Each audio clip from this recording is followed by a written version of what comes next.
Good morning guys. सुबह के 5 बज रहे हैं। आप देख सकते हैं कि 20 अगस्त 2023 सीटेट का क्वेश्चन के पेपर का एनालिसिस इस प्रकार से, क्वेश्चन के आंसर इस प्रकार से हैं। निम्न में से कौन सा बच्चा समालोचनात्मक और रचनात्मक चिंतन को बढ़ावा देता है? कौन सा प्रश्न निम्न में से कौन सा प्रश्न बच्चों के समालोचनात्मक और रचनात्मक चिंतन को बढ़ावा देता है? ऐसा प्रश्न जो समालोचनात्मक और रचनात्मक चिंतन को भी बढ़ावा देता है। आप देख सकते हैं कि आपके देश में कुल कितने राज्य, कितनी राजधानियाँ, एक ही जवाब में प्रश्न का आंसर मिल जाएगा। तो इसमें से कोई भी चिंतन करने वाले क्वेश्चन नहीं है। आप ये देख सकते हैं पानी के बचाव के लिए सबसे अच्छा तरीका कौन सा हो सकता है और क्यों हो सकता है, इसमें क्यों पूछा गया है। तो यह चिंतन को क्या कर रहा है, बढ़ावा दे रहा है। आप देख सकते हैं इस प्रकार से है, जो कि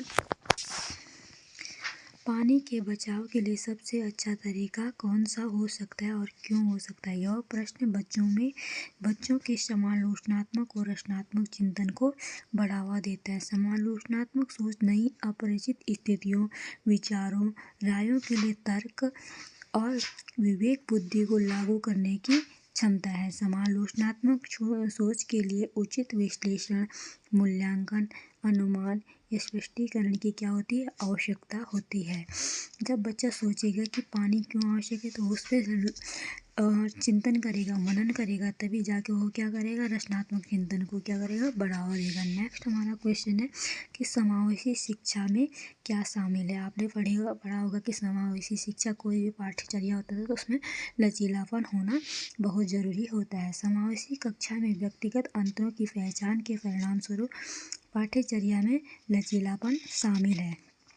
हमें हमारा आंसर मिल गया। आप इस प्रकार देख सकते हो कि व्यक्ति के अंतरों की पहचान के परिणाम स्वरूप पाठ्यचर्या में लचीलापन शामिल होना चाहिए। यहाँ पे लचीलापन आ गया कि जिसमें पाठ्यचर्या में लचीलापन हो। लचीलापन क्यों शामिल है? यह एक ऐसी शिक्षा है जिसके अंतर्गत शारीरिक रूप से बाधित बालक का मतलब है कि जो विकलांग बालक होते हैं, जो सामान्य बालकों के साथ खुद को एडजस्ट करने में थोड़ी उन्हें प्रॉब्लम होती है।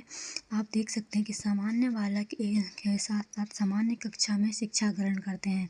समावेशी शिक्षा का उद्देश्य सभी स्तरों पर शिक्षा की उत्कृष्टता सुनिश्चित करना है, तब व्यक्ति की सहायता प्रदान करती है, जिससे विकलांग बच्चे भी अपनी पूरी क्षमता प्राप्त कर सके, जिससे उन्हें कोई प्रॉब्लम ना हो सामान्य बच्चों के साथ शिक्षा प्राप्त करने में। समालोचनात्मक चिंतन में प्रमाण की क्या भूमिका है? प्रमाण की भूमिका क्या है? आप देख सकते हो प्रमाण मतलब जो मूल्यांकन किया जाता है। आप देख सकते हो कि समालोचनात्मक चिंतन प्रमाण की भूमिका तार्किक और सुनियोजित रूप से मूल्यांकन किया जाना चाहिए। हमारा आंसर मिल गया है कि प्रमाण का तार्किक सुनियोजित रूप से मूल्यांकन किया जाना चाहिए। मूल्यांकन किस प्रकार से कर सकते हैं? जब हम कोई रिसर्च करते हैं तो हमें क्या होती है, उस चीज़ का हम खोज करते हैं। अगर हमें बिल्कुल प्रूफ चाहिए होता है मूल्यांकन करने के लिए। जैसे समालोचनात्मक चिंतन एक ऐसी प्रक्रिया है जो व्यक्ति को निर्णय लेने के लिए, कोई भी निर्णय लेता है व्यक्ति तो उससे पहले क्या करता है, सूचना एकत्र करता है। सूचना एकत्र करता है मतलब रिसर्च करेगा, तभी वो सूचना एकत्र करेगा। व्याख्या करने और मूल्यांकन करने के लिए चिंतनशील उचित तर्कसंगत सोच का उपयोग करने के लिए चुनौती देता है। समालोचनात्मक चिंतन के लिए प्रमाण अप्रासंगिक होता है और तथा व्यक्तिगत राय के पक्ष में प्रमाण की उपेक्षा की जानी चाहिए।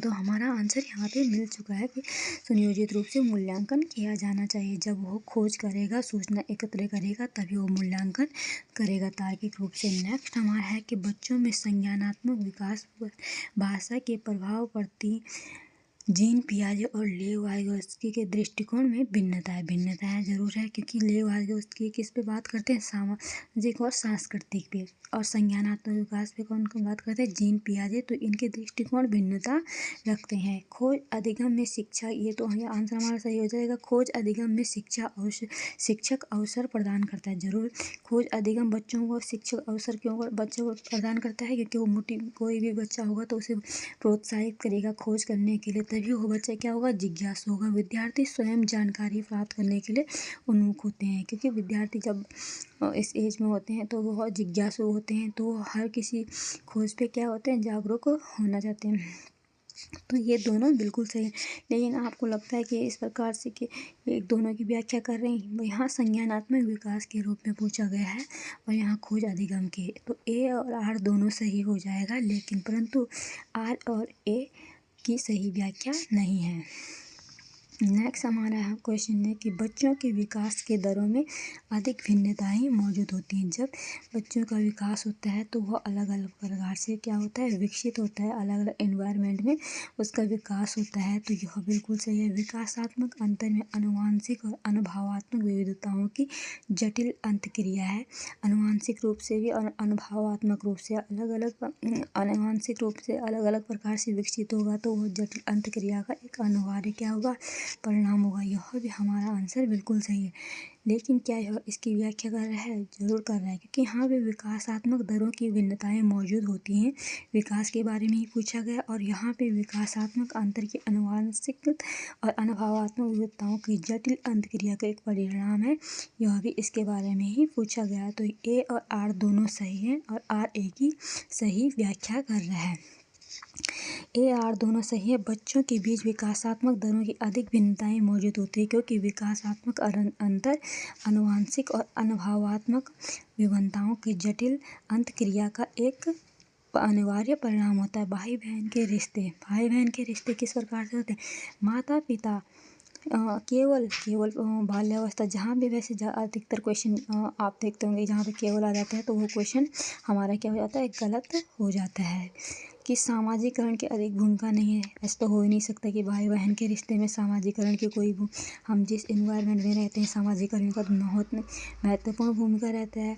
माता पिता और साथियों के संबंधों के समान होते हैं, जरूर होते हैं। और बाल्यावस्था में सामाजिकरण की महत्वपूर्ण भूमिका निभाते हैं, बिल्कुल निभाते हैं। जहाँ हम रहते हैं वहाँ सामाजिकरण की वहाँ समाज का तो महत्वपूर्ण योगदान होता है। आप देख सकते हैं कि महत्वपूर्ण भूमिका रहते हैं, संबंधों के समान होते हैं। इसमें ये वाला क्वेश्चन गलत हो जाएगा। माता पिता और साथियों के संबंधों में भिन्न होते हैं और बाल्यावस्था सामाजिकरण में महत्वपूर्ण भूमिका निभाते हैं। यहाँ पे सामाजिकरण में भी महत्वपूर्ण भूमिका निभाते हैं। आपने देखा होगा, ये दे रखा है, बाल्यावस्था में माता पिता साथियों के साथ संबंधों में भिन्न होते हैं और बाल्यावस्था सामाजिकरण में महत्वपूर्ण भूमिका निभाते हैं।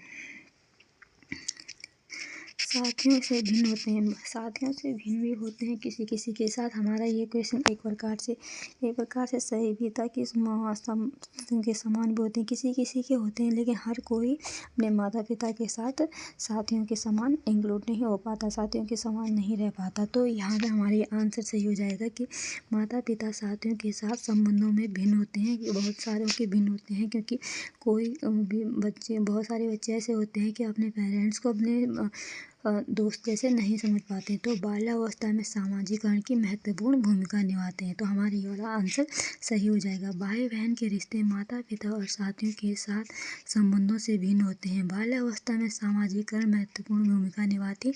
यह बालक का सामाजिकरण उसके परिवार से ही आरंभ होता है। तब परिवार के सभी सदस्य माता पिता भाई बहन दादा दादी आदि बच्चे के सामाजिकरण में महत्वपूर्ण भूमिका निभाते हैं, किंतु सभी सदस्यों के संबंध बच्चों से भिन्न भिन्न रहता है। दादा का अलग रहता है, मम्मी का अलग रहता है, पापा। आपने देखा कि परिवार में हर सदस्य के साथ बच्चे का संबंध क्या होता है, भिन्न भिन्न प्रकार से होता है। थैंक यू गाइस, आज के लिए इतना ही काफ़ी है।